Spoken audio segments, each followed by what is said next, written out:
अभी जैसा जो है तो ये मस्जिद का मामला सामने आया है, तो आपको क्या लगता है ऐसा कि जो है तो इन समाज कंटकों के ऊपर में जो है तो जल्द से जल्द कार्रवाई होनी चाहिए, या इसके लिए जो है तो कोई ऐसा नया कानून बनाना चाहिए जो कि जो तो इस तरह की जो घटना है दिन ब दिन बढ़ते जा रही है कहीं ना कहीं? तो आपको ऐसा क्या लगता है कि जो है तो इसके ऊपर क्या किया जाए ताकि ये चीज़ें जो तो कंट्रोल में आए? मॉब लिचिंगविषयी केंद्र सरकारने नवीन कायदा बनवलेला आहे आणि आम्ही गजापूर कोल्हापूरमध्ये जी घटना घडलेली आहे ती निंदनीय घटना आहे।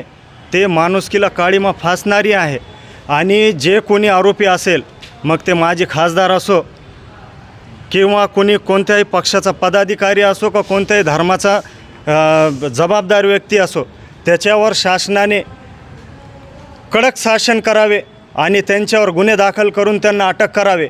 आणि आमचं या आपल्या प्रसिद्धी माध्यमाद्वारे आमचं सरकारला प्रश्न आहे की अतिक्रमण काढत असताना तुम्हाला जर तुमची जबाबदारी जर तुम्हाला समजत नसेल आणि तुम्ही जर एखाद्या विशिष्ट समाजाला तलवारी घेऊन जर अतिक्रमण काढण्यासाठी उत्साहित करीत असाल, तर तुम्ही सरकार चालवण्यासाठी एकदम असहाय्य आणि बेकार झालेले आहे।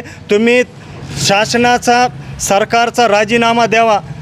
राज्याचे जे प्रमुख आहे एकनाथ शिंदे, देवेंद्र फडणवीस आणि अजित पवार यांनी या घटनेची जबाबदारी घेऊन राजीनामे द्यावे आणि राज्यपालांना पण आम्ही अशी मागणी करतो आपल्या माध्यमाने की महाराष्ट्राची सरकार बरखास्त करावी आणि राष्ट्रपती राजवट लागू करावे। जर तुम्ही दंगली रोखू शकत नाही, जर तुम्ही मॉब लिचिंग रोखू शकत नाही, अल्पसंख्याकांवर जर हल्ले आणि अन्याय अत्याचार रोखू शकत नाही, तर तुम्ही आमच्या नजरेमध्ये नामर्द आहे। तुम्ही राजीनामे द्यायला पाहिजे आणि या राज्यामध्ये राष्ट्रपती राजवट लागू व्हायला पाहिजे अशी आपल्या माध्यमाने मी मागणी करत आहे। कि ये मस्जिद का जो है तो बड़ा इशू था, फिर भी जो है तो चुनिंदा लोग जो है तो इसके ऊपर आवाज़ उठा रहे, और मेरा ये सवाल है पूरे कौम से है, तो क्या ये इनकी ज़िम्मेदारी नहीं है? क्या ये आपकी ज़िम्मेदारी नहीं है? अगर ये वीडियो आप देख रहे तो ये कहीं ना कहीं आपकी भी ज़िम्मेदारी है, और इसके लिए जो है तो आवाज़ उठाना चाहिए। और फिर मिलते हैं हम एक नई वीडियो में, तब तक के लिए अपना और अपने परिवार का जो है तो ख्याल रखें, सतर्क रहे, सुरक्षित रहे।